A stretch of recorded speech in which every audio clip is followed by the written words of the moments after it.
Trudeau? Trudeau. Alors, Trudeau voulait nuire à l'économie d'ici. On parle bien sûr du père du rat. On parle de PET, Pierre Elliott Trudeau. Envisageait de nuire à l'économie du Québec. Ah oui, écoutez bien ça. Je pense que vous êtes tous au courant, mais enfin, c'est pas grave, ça fait les manchettes toute cette semaine. On va revenir là-dessus. Envisageait de nuire à l'économie du Québec à la suite de l'élection du Parti québécois en 1976, d'après des documents. Écoutez bien là, ouvrez vos oreilles, les amis. D'après des documents déclassifiés par le département d'État américain.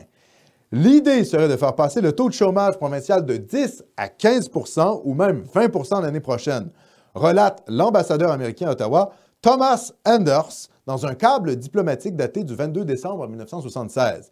1976, c'est l'année où, évidemment, le Parti québécois est élu à la tête du Québec. Hein?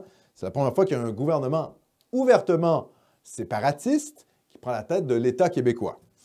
Dans une série de câbles mis à jour par le réseau CBC et émis suite à l'accession au pouvoir du Parti québécois pour la première fois, le diplomate rapporte ses conversations avec le premier ministre Trudeau, mais aussi avec le président de Power Corporation, Paul Desmarais.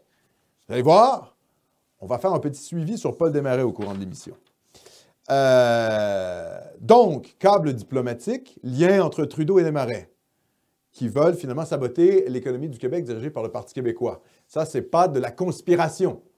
Hein, là, on n'est pas dans des théories folles sorties des cerveaux malades du tréfonds du web.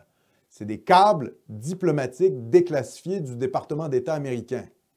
Donc, on est dans des documents historiques sérieux. N'en déplaise aux gens de la presse, hein, à Patrick Lagacé, qui nous dit que c'est pas très grave, c'est pas très important, c'est juste archivistique. Voilà, quoi. Hein? Bon, je rappelle que la presse, c'est l'ancien organe des Desmarais. Hein? Donc, les journalistes de la presse ont tout intérêt, finalement, à diminuer ou à minimiser l'impact politique de ces révélations-là. Évidemment, parce qu'on ne mord pas la main qui nous nourrit, hein, n'est-ce pas, M. Lagacé?